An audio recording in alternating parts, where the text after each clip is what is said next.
padre que se destacou como um grande cientista ao explorar o milagre da hereditariedade. Uma brilhante pesquisadora que teve seu trabalho totalmente ignorado por colegas homens até realizar uma descoberta revolucionária. Uma jornada fascinante para encontrar o ponto em comum das moléculas que definem a biologia da vida.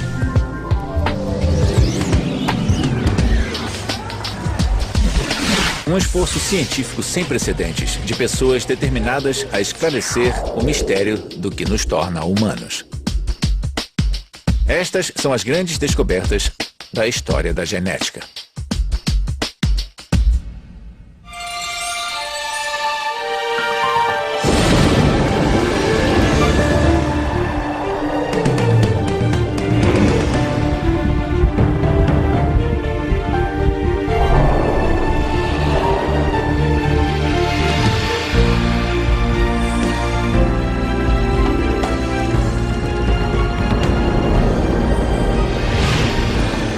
As 100 maiores descobertas da história. Genética. Há quase 50 anos, este homem descobriu que eu sou irmão dele. Bill, essa não é uma das grandes descobertas. Não, é uma piada. Ah, uma piada. Jesus. Não, Jesus não. Genes. Quando somos concebidos, nós herdamos as características genéticas de nossos pais. Mas como essas características são transmitidas de uma geração para outra? Esta é nossa primeira grande descoberta. Leis da hereditariedade. Em meados do século XIX, um monge da ordem de Santo Agostinho chamado Gregor Mendel analisou a questão da herança biológica com uma série de experimentos. Mendel possuía uma mente naturalmente investigadora e um profundo amor pela natureza. Seus interesses científicos incluíam pesquisas sobre plantas, meteorologia e teorias da evolução. Trabalhando em um mosteiro onde hoje é a atual República Tcheca, Mendel começou a cruzar diferentes variedades de ervilhas e a observar as características transmitidas. E por que ervilhas? Não porque era mais divertido. Mendel percebeu que, ao cruzar uma semente redonda com uma enrugada, o resultado era uma ervilha redonda, e não uma mistura das duas características, como ele esperava. Mas ao cruzar essa ervilha redonda descendente, a combinação aparecia, e a segunda geração apresentava tanto sementes redondas como enrugadas. Ele continuou a fazer experiências tentando compreender que tipo de mecanismo biológico faria com que certas características desaparecessem na primeira geração e reaparecessem na segunda. Um dia, Mendel contou o número de ervilhas da segunda geração que apresentavam a característica das rugas. Exatamente 1/4 das ervilhas eram enrugadas. O que Mendel observou em seus experimentos foi o fenômeno biológico que hoje conhecemos como dominância e segregação. Só que Mendel ainda não sabia. Então, seus experimentos produziram fatos tão curiosos que, segundo ele, era impossível não perceber. Não importava como ele cruzava as diversas variedades de ervilhas, as características ocultas apareciam, mas apenas em 1/4 da segunda geração. Mendel foi um pioneiro. Pela primeira vez, ele pôde demonstrar que os traços de gerações sucessivas eram herdados em certas proporções numéricas. Em outras palavras, eram leis fixas da natureza que governavam a hereditariedade. Ao compreender a ideia, Mendel realizou a primeira grande descoberta da ciência genética. Cada característica herdada é decidida por um par do que ele chamou de fatores. Ele disse que cada pai contribui com um fator para cada característica. Certos fatores são dominantes e outros são recessivos, dependendo da combinação de fatores que a prole irá herdar. Os fatores de Mendel denominam-se genes. O termo traço mendeliano é usado para descrever uma característica gerada por um único gene e que às vezes reaparece em 1/4 dos descendentes. Esta característica pode ser inofensiva, como sardas ou a habilidade de enrolar a língua. Mas também pode provocar doenças sérias, como a fibrose cística ou a doença de Tay-Sachs. E tudo isso veio do trabalho de um único homem com uma simples ervilha, e experimentos com outras espécies comuns produziram nossa próxima grande descoberta. Os genes estão localizados nos cromossomos. Esta é a Drosophila melanogaster, a mosca da fruta comum. Seu papel na pesquisa genética continua importante hoje como era há mais de um século. No início do século XX, cientistas começaram a reexaminar o trabalho de Mendel sobre traços herdados e em 1909, um botânico dinamarquês chamado Wilhelm Johannsen cunhou o termo genes para descrever os fatores de Mendel. Um dos pesquisadores desse novo campo, a genética, era Thomas Hunt Morgan, que trabalhava na Universidade de Colômbia como embriologista. Em seus primeiros trabalhos, Morgan criticava as concepções de Mendel sobre hereditariedade e também duvidava da teoria da seleção natural de Darwin. Mas só até Morgan começar a trabalhar com a Drosophila. Joseph Gall é biólogo celular da Carnegie Institution, em Baltimore, no estado de Maryland. Por que Morgan escolheu a mosca da fruta? O que aconteceu? Bem, eu acho que ele escolheu a mosca da fruta por várias razões. A principal delas era a rapidez de reprodução. Isso era muito importante. Outro fator importante é que uma mosca fêmea podia gerar centenas de descendentes. Então, em genética, é preciso ter muitos dados. Ou então ter muitas moscas, muitos indivíduos. Sem precisar esperar muito para obtê-los. Você pode ter muitas gerações por ano e milhares de descendentes. E ele tropeçou nelas ou elas vieram até ele? Bom, eu acho que ele pensou no que ele queria fazer e outras pessoas já faziam cruzamentos experimentais e, afinal, os cruzamentos ocorriam há séculos. Cruzamento de vacas, de ovelhas, cabras, trigo plantas. Então, havia muitos cruzamentos de animais e plantas acontecendo, mas para a ciência genética, ele percebeu que precisaria de muitos descendentes e rápido.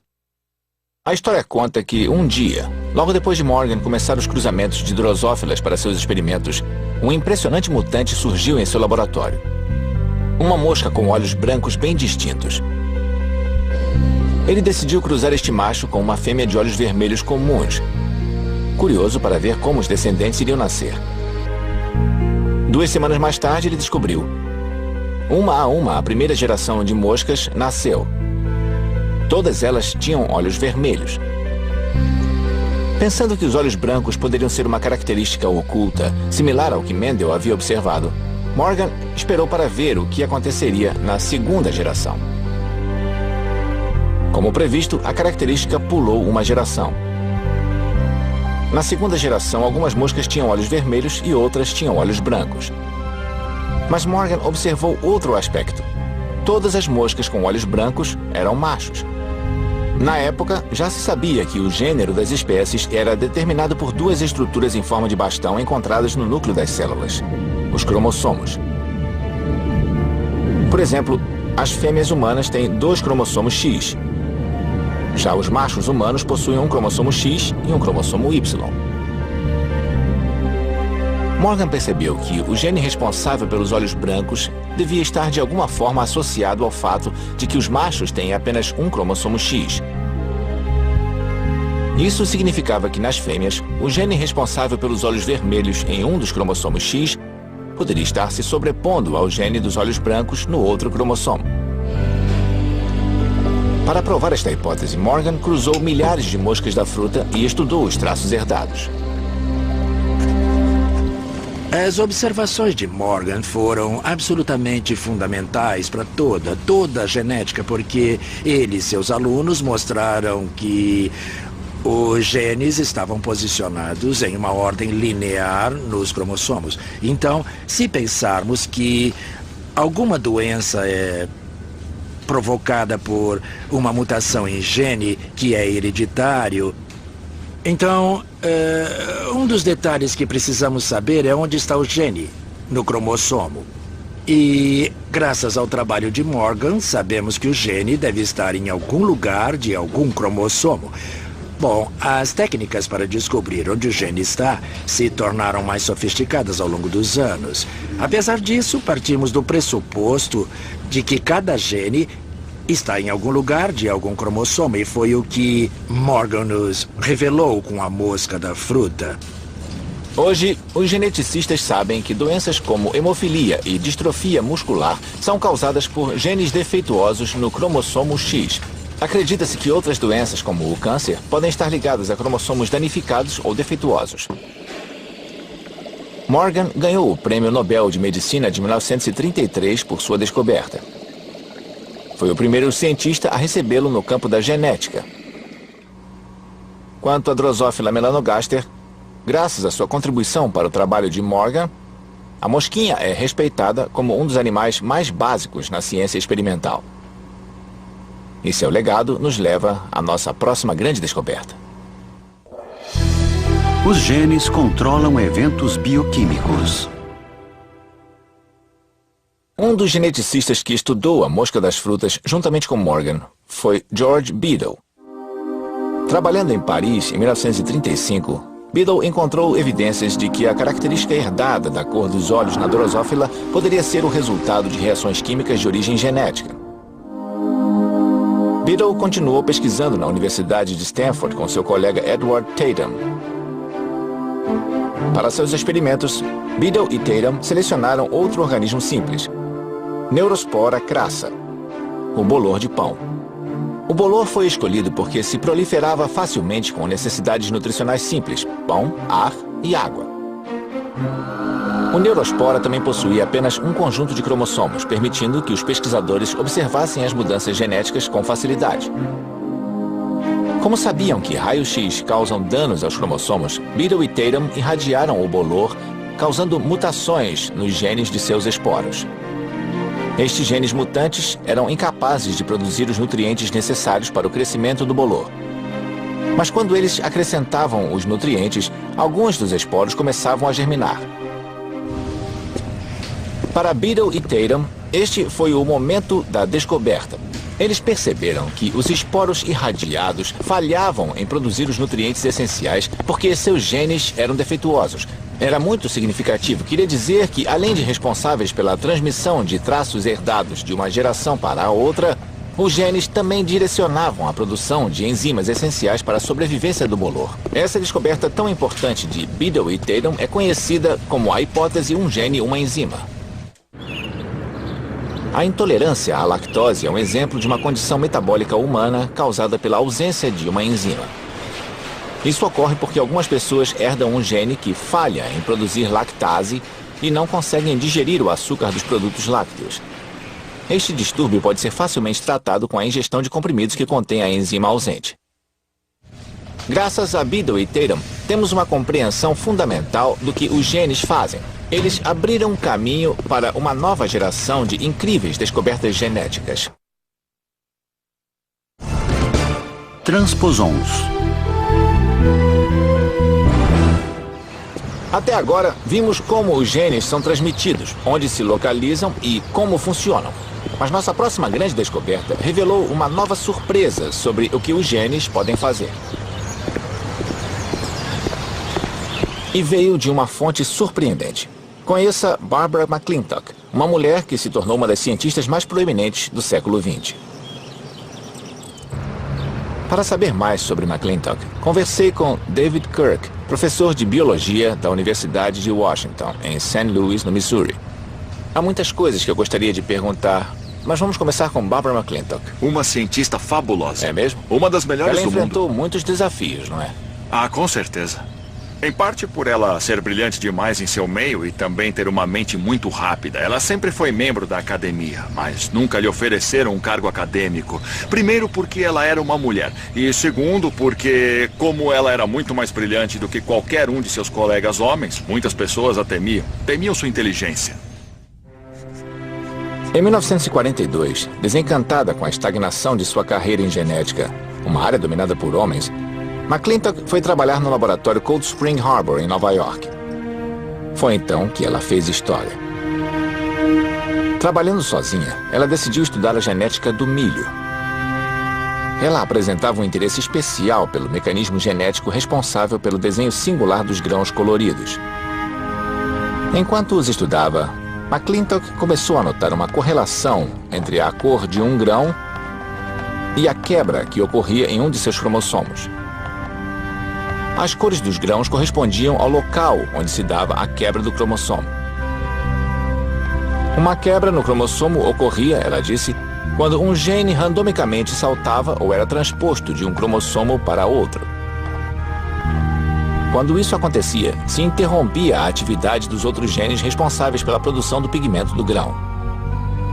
Naquela época, todo mundo pensava que os cromossomos e genes eram coisas muito estáveis, que apenas eram transmitidos de geração a geração. Ela descobriu que certos genes que estava tentando localizar nos cromossomos estavam em posições diferentes, em ocasiões diferentes. Em um pé de milho, ele estava em uma posição nos cromossomos. Em outro pé de milho, estava em uma outra posição diferente. Em uma terceira planta, ele podia estar em uma terceira posição. Como podia ser? Um único gene em lugares diferentes e plantas diferentes? Ela teve a percepção de que estes genes estavam saltando, indo de um lugar para outro, e isso foi uma coisa sem precedentes na época. Ela foi a primeira pessoa a ver o tipo de detalhe que está presente em cada cromossomo. Literalmente a primeira pessoa.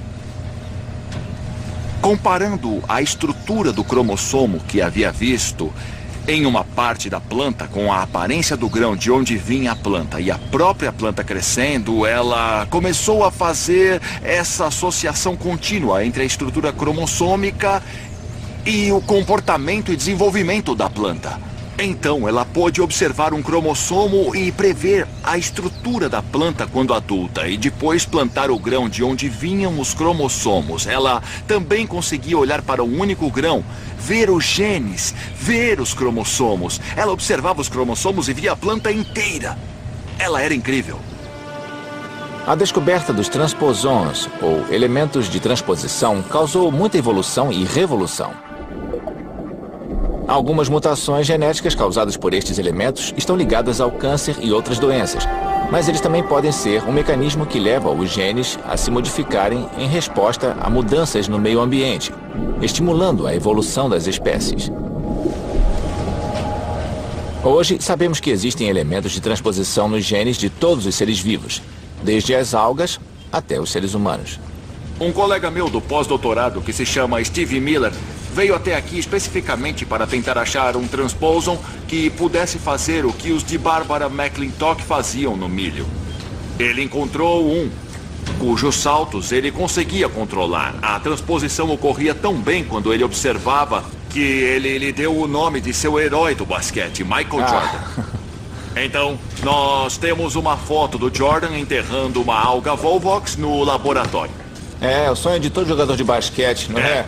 Jogar Isso. com algas. Apesar de Barbara McClintock nunca ter conquistado a fama de Michael Jordan, ela teve sua notoriedade ao apresentar seus achados em 1951 em um congresso do laboratório Cold Spring Harbor. Seu trabalho foi ignorado e rejeitado. A experiência foi tão amarga que ela nunca mais apresentou outra palestra ali, apesar de continuar trabalhando no laboratório até sua morte em 1992, aos 89 anos. Mas ela viveu bastante para ser reconhecida. 30 anos após sua descoberta pioneira, McClintock recebeu o Prêmio Nobel de Medicina em 1983. O DNA carrega um material genético. O laboratório Cold Spring Harbor também é o local da nossa próxima grande descoberta. Ela aconteceu aqui, em 1952. Os biólogos Alfred Hershey e Martha Chase estavam estudando os bacteriófagos, um vírus conhecido por infectar bactérias. Por meio de um processo chamado transformação, o vírus se apossa do mecanismo interno da bactéria e o obriga a produzir mais vírus. Os bacteriófagos consistem em dois componentes simples, uma capa proteica e, dentro dela, uma misteriosa substância que os cientistas conhecem há algumas décadas, chamada ácido desoxirribonucleico, ou DNA. Hershey e Chase queriam saber se era a proteína ou o DNA do vírus que carregava a informação genética. Usando duas substâncias radioativas, eles marcaram a proteína em um grupo de bacteriófagos e o DNA em um outro grupo. Depois, eles expuseram uma cultura de bactérias E. coli a estes vírus. Usando um liquidificador para separar as bactérias das capas proteicas virais, Hershey e Chase viram que a proteína radioativa não penetrava na parede bacteriana, mas que dentro da bactéria havia DNA radioativo.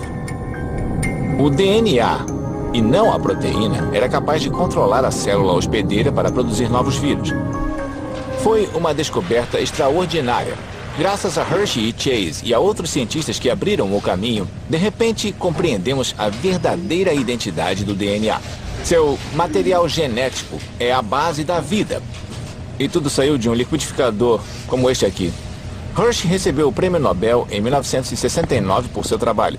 Mas os experimentos de Hershey e Chase continuaram a inspirar uma nova era de pesquisa genética, começando com a nossa próxima grande descoberta. A dupla hélice. Em 1951, a estrutura química do DNA ainda era um grande enigma.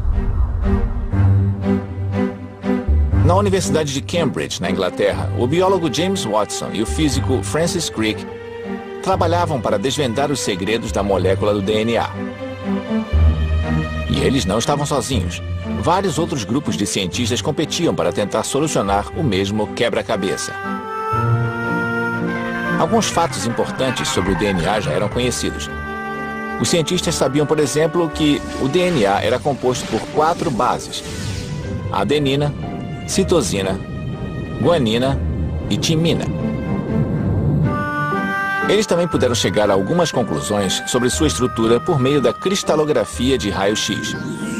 Esta técnica consiste em dirigir um feixe de raio-x através de uma molécula de DNA cristalizada, capturando uma imagem opaca de sua estrutura interna em uma placa fotográfica. Equipados com esta informação, somada ao conhecimento da estrutura química, Watson e Crick começaram a construir um modelo tridimensional do DNA. Eu quis uma disposição em que houvesse uma molécula grande e uma pequena. E, de algum modo, elas deviam formar ligações. Aqui está o A e aqui o T. E eu queria que este hidrogênio apontasse diretamente para esse nitrogênio e consegui algo assim. Então ajustei o par para que este nitrogênio apontasse para este aqui. E ficou assim. Veja.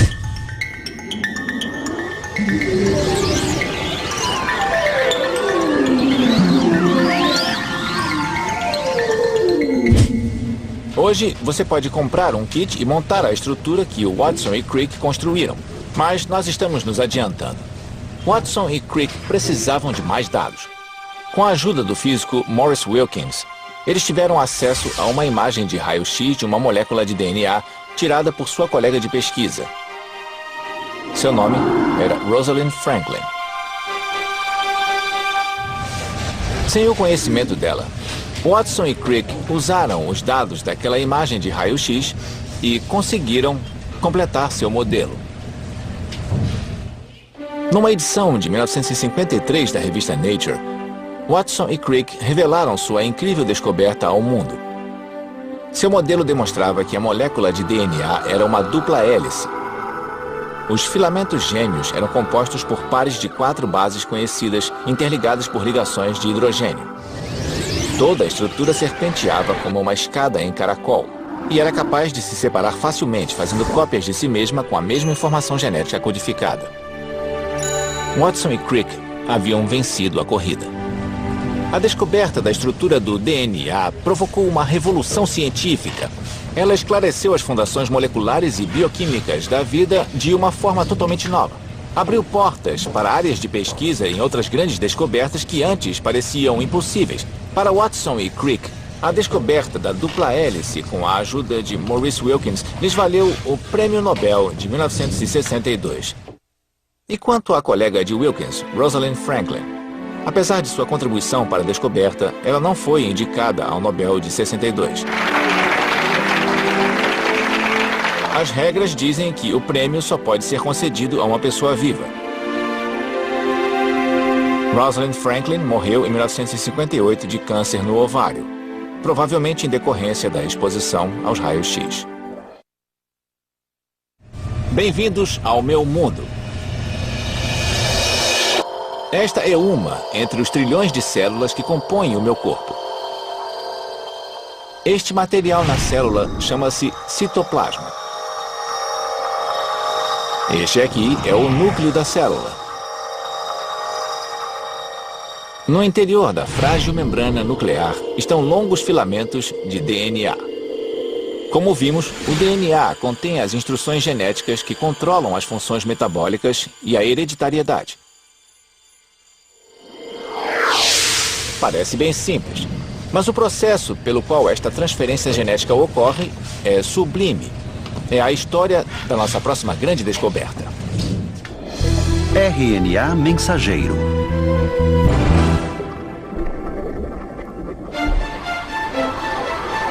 Anos antes de Watson e Crick definirem a estrutura do DNA, os cientistas sabiam que ele era responsável pela produção de proteínas que residem no citoplasma.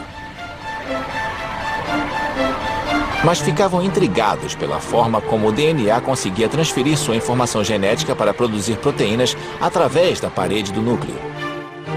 A resposta ao enigma chegou por meio do trabalho coletivo de vários cientistas. E como em muitas descobertas, esta começou com uma suposição baseada em observação. Aqui podemos ver a produção de proteína de uma célula em vermelho. Os cientistas descobriram que as células com alta produção de proteína continham uma grande quantidade de RNA, uma substância similar ao DNA, mas com apenas um filamento, e não dois. Isso levou os cientistas a se perguntarem se o RNA não estaria envolvido com o funcionamento das fábricas de proteína no citoplasma. Para descobrir, novamente os pesquisadores recorreram aos bacteriófagos. Eles verificaram que logo depois de o bacteriófago injetar seu DNA em uma bactéria, traços do RNA viral apareciam na célula hospedeira. E a produção de proteínas começava a aumentar. Este foi o momento da descoberta. Era um tipo especial de RNA, nunca antes detectado. Quando seu filamento único penetrava em uma das fábricas de proteína da célula, ele transmitia a mensagem para a produção de novas proteínas. Os cientistas o chamaram de RNA mensageiro. Hoje, muitos cientistas acreditam que o RNA mensageiro e outras moléculas de RNA são descendentes das substâncias químicas mais primitivas da Terra, parte da sopa primordial que gerou o primeiro organismo vivo. O código genético. Como acabamos de ver, o RNA transmite instruções do DNA para a produção de proteínas. Mas o que era o código genético, a sequência de instruções que tornou este processo possível? Em 1961, o biólogo molecular Marshall Nirenberg e seu colega de pós-doutorado Heinrich Mattei realizaram uma série de experimentos para tentar sintetizar proteínas no laboratório. Eles já sabiam que existem 20 aminoácidos envolvidos na produção de proteínas. Em seu experimento, Nirenberg e Mattei trabalharam com o RNA. Assim como o DNA, o RNA é formado por 4 bases químicas. Em um momento de revelação, eles descobriram que quando 3 das bases se alinhavam em uma sequência específica chamada códon, um aminoácido específico era gerado. A ordem dos códons é a instrução para a produção de proteínas. Hoje, Marshall Nirenberg é cientista pesquisador dos Institutos Nacionais de Saúde dos Estados Unidos. O que isso significa para mim, um cidadão que paga impostos? Bom, isso significa que o RNA é transcrito do DNA. O DNA é copiado dentro do RNA e o RNA contém a informação que determina a sequência de aminoácidos e proteínas. Então, o que você herda dos seus pais é a sequência de letras do DNA. Essa sequência determina como você sintetiza, como você produz todos os tipos diferentes de proteínas necessárias à vida. Elas me formam. Formam a você, formam a mim. A descoberta de Nirenberg e Mattei foi o primeiro vislumbre do código genético. Uma espiada no vocabulário secreto codificado em cada molécula de DNA, tornando-a capaz de instruir a síntese das proteínas.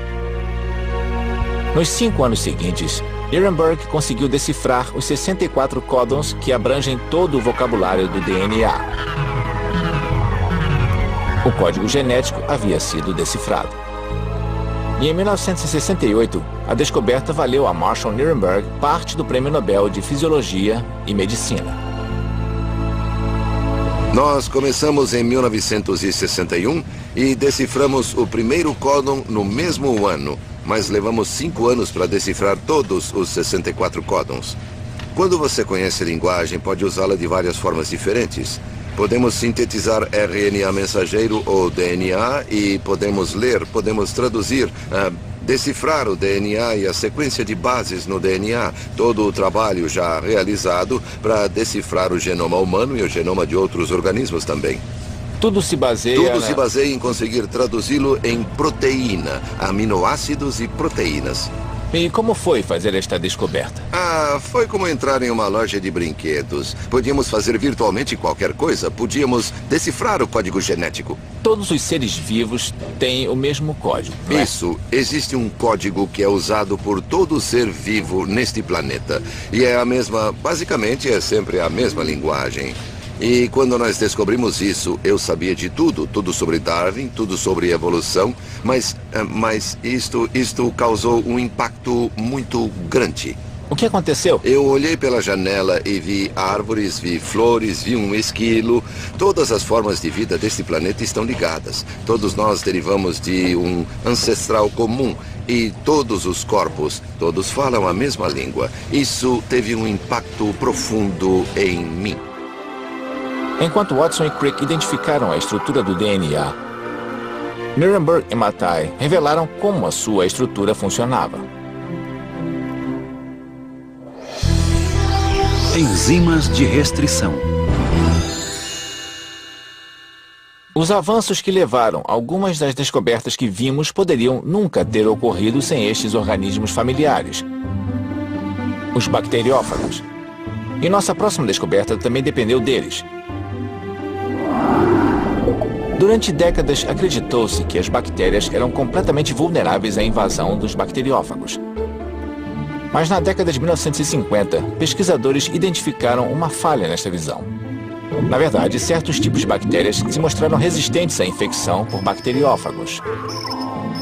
Como isso era possível? A primeira resposta foi fornecida em 1962 pelo microbiologista Werner Arbor. Ele descobriu que algumas bactérias possuíam enzimas que resistiam ao vírus, cortando o seu DNA viral em pedaços. Isso impedia o vírus de dominar a bactéria. Elas foram chamadas de enzimas de restrição. Mas como funcionavam? Um dos cientistas que queriam desvendar este segredo era o microbiologista Hamilton Smith. Em 1972, trabalhando em seu laboratório, Smith cultivava bactérias e bacteriófagos juntos quando percebeu que o DNA do vírus estava se rompendo. Smith agiu com rapidez. Ele purificou a enzima de restrição e depois identificou o local exato em que a enzima havia rompido o DNA. Foi o momento da revelação. Smith descobriu que a enzima continuava a cortar o DNA viral sempre no mesmo lugar. Ele havia descoberto a primeira enzima de restrição que agia no local específico. Com as enzimas de restrição, os cientistas agora contavam com um par de tesouras moleculares que podiam usar para cortar moléculas de DNA e virtualmente recriar a natureza. Isso foi muito importante. Hoje, a habilidade de manipular o DNA é uma das ferramentas básicas da engenharia genética, a chamada pesquisa de DNA recombinante. Desde a descoberta de Hamilton Smith, centenas de enzimas de restrição foram identificadas, e os cientistas estão usando DNA recombinante para um mundo de aplicações das quais dependemos. Desde a criação de medicamentos mais eficientes e baratos, até a produção de insulina humana para os milhões de diabéticos em todo o mundo que precisam de sua dose diária. Splicing alternativo do RNA. Com a descoberta do RNA mensageiro, os cientistas desvendaram o processo em que o DNA comunica instruções para a produção de proteínas no citoplasma. Durante décadas, eles acreditaram que neste processo, ativado por uma regra simples, as instruções eram codificadas de um gene no DNA para um tipo de RNA mensageiro que então produzia uma proteína. Mas na década de 1980, esta teoria foi contestada quando cientistas começaram a detectar algo novo.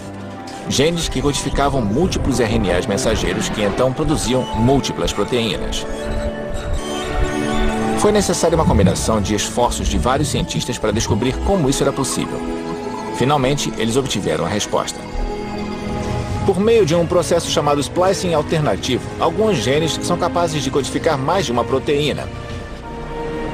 A descoberta do splicing alternativo foi importante, porque forneceu aos cientistas novos e valiosos insights sobre o papel do RNA na produção de proteínas. O que ajudou os pesquisadores a produzir avanços em uma vasta gama de aplicações biomédicas. Por exemplo, os cientistas utilizaram seu conhecimento em splicing alternativo para criar analgésicos mais eficientes. Alguns remédios são projetados para bloquear a produção de proteínas e enzimas geradas por splicings específicos, que regulam a dor no sistema nervoso. DNA mini-satélite. Londres, 1985. Um garoto chega de avião vindo de um país africano, Gana. O objetivo de sua visita? Reencontrar sua mãe. Mas os inspetores da alfândega ficam desconfiados. O passaporte do garoto parece ser falsificado. E não há provas de que a mulher em questão é realmente sua mãe. O governo britânico decide deportar o menino. Desesperada, a mulher recorre a um detetive. Seu nome? Alec Jeffreys. Ele não é um detetive real, e sim um geneticista da Universidade de Leicester. Antes de saber o resto da história, vamos a alguns fatos. Na década de 80, os cientistas sabiam que a variação genética entre indivíduos era muito comum. Então começaram a relacionar a presença das chamadas variantes do DNA à presença de genes causadores de doenças em famílias grandes. Por exemplo, a doença de Huntington. E isso nos remete a Alec Jeffreys. Em 1984, Jeffreys descobriu uma coisa inédita. Era uma variante do DNA formada por sequências idênticas e curtas de DNA que se repetiam continuamente. Jeffreys chamou essas sequências repetidas de DNA mini-satélite. E então ocorreu a descoberta revolucionária. Nós detectamos muitos pedaços de DNA e, pelo menos nos humanos, eles eram claramente variáveis, muito variáveis. Na verdade, descobrimos a primeira impressão digital do DNA. E foi aí que a ficha caiu. A descoberta de Jeffreys fez história, quando lhe pediram que ajudasse a resolver o mistério do garoto de Gana. Pela primeira vez, a impressão digital do DNA foi colocada à prova. Jeffreys comparou o DNA do garoto com o DNA da suposta mãe. Os resultados exibiram uma similaridade impressionante no DNA mini-satélite, provando sem sombra de dúvida que o menino era seu filho. Eu estava lá quando disseram a ela: nós temos a prova do DNA, ela foi aceita, seu filho vai voltar e vai ficar com você. O brilho nos olhos daquela senhora foi mágico. Essa foi a primeira vez em que o DNA foi usado desta forma. A primeira vez em que o DNA revelou o mistério por trás da ciência da genética molecular. Hoje, ele está sendo usado fora de um contexto mais técnico para ajudar diretamente as pessoas. Já se passaram mais de 50 anos desde que Watson e Crick descobriram a estrutura de dupla hélice do DNA. Desde então, cientistas sondaram e revelaram muitos dos segredos genômicos, mas tiveram algumas surpresas. RNA de interferência. Em 1997, os cientistas Andrew Fire e Craig Mello conduziram uma série de experimentos para entender melhor o funcionamento de genes específicos. Eles injetaram RNA sintético feito de 2 filamentos na célula de um verme e observaram. O que viram foi impressionante. Um mecanismo no interior da célula do verme destruía a fileira dupla do RNA, assim como seu próprio RNA mensageiro. Na verdade, o gene responsável por codificar a produção de proteínas nas células havia sido desligado. Fire e Mello descobriram o que viria a ser conhecido como RNA de interferência. Hoje, Andrew Fire é geneticista na Universidade de Stanford. Nós fizemos alguns experimentos em que injetamos RNA esperando que algumas coisas acontecessem, coisas específicas. Injetando com uma agulha pequena dentro de um verme, no nosso caso, apesar de experimentos similares utilizarem diversos outros sistemas. Quando você vê uma situação em que o RNA entra lá e é desativado, não é tão surpreendente, mas não se sabe o que ocorre depois. No caso, ele também desativou uma das células de seus próprios genes. Essa foi a surpresa que apareceu no início dos anos 90. A descoberta do RNA de interferência foi um marco. Ela forneceu aos cientistas uma nova tecnologia potencialmente poderosa. O que o RNA de interferência significa para o futuro? Quais são as aplicações dele? A primeira é realmente compreender esse novo mecanismo biológico. E o que silencia os genes? O que ativa e desativa os genes. A segunda é poder ter um aspecto geral do que os genes fazem. Observar a função do gene usando esse tipo de mecanismo. E a terceira seria um tipo de santo graal da genética. Podemos usar a descoberta de modo terapêutico? Podemos curar doenças, resolver talvez? interferências presentes? Curamos com ele? Nesse sentido, o ideal seria pegar um distúrbio em que as pessoas adoecem porque há um gene fora de controle. Uma doença genética. Uma doença genética, o que inclui vírus, inclui tumores e também certas doenças genéticas. A pergunta é, bem, podemos desativar aquele gene? Este santo graal da aplicação terapêutica em humanos ainda está distante. Mas a descoberta de Fire, o RNA de interferência, abriu o caminho para uma nova geração de avanços que salvarão vidas. 25 mil genes. O mistério do que nos torna humanos foi parcialmente desvendado com a descoberta do código genético. Mas a outra parte da resposta está em nossa próxima grande descoberta. O sequenciamento da nossa identidade genética completa, o chamado genoma. O esforço ficou conhecido como a maior colaboração científica da história. Mas começou como uma corrida entre duas equipes que competiam para ser a primeira a sequenciar o genoma humano. Em 1990, as equipes uniram forças. Craig Venter era um dos chefes de equipe. Como tudo isso começou? O que o levou a sequenciar o genoma humano? Eu comecei minha carreira procurando por um gene. O gene do receptor de adrenalina no cérebro e no coração. Eu levei 10 anos para obter apenas um. A opção era observar o genoma humano inteiro, mesmo sem ter conhecimento a respeito. Conhecíamos somente algumas centenas de genes na época. E especulavam que talvez houvesse 300 mil genes. Era a informação mais importante de toda a humanidade. E nós não sabíamos nada sobre ela. Em junho de 2000, as duas equipes estavam prontas para fazer história. O dia de hoje é um marco histórico. Nos 100 mil anos da história da humanidade. Anunciamos pela primeira vez que nossa espécie pode ler as letras químicas do nosso código genético. Então, o que você descobriu? Bom, a primeira coisa que descobrimos é que havia apenas uma pequena fração dos genes que alguns cientistas previam. Em vez de 300 mil, encontramos 26 mil. Então percebemos que a diferença entre dois humanos é consideravelmente baixa. Somos quase idênticos uns aos outros.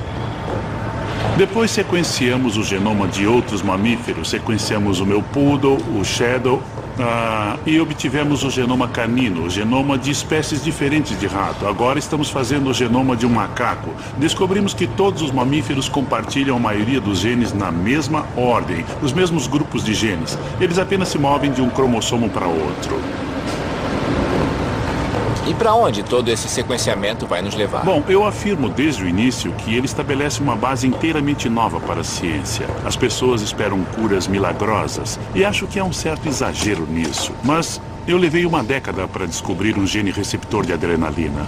Foi onde tudo começou, não é? Isso mesmo. Agora, qualquer cientista, qualquer estudante do mundo que tenha acesso à internet pode fazer esta mesma descoberta de uma década em 5 segundos ou menos.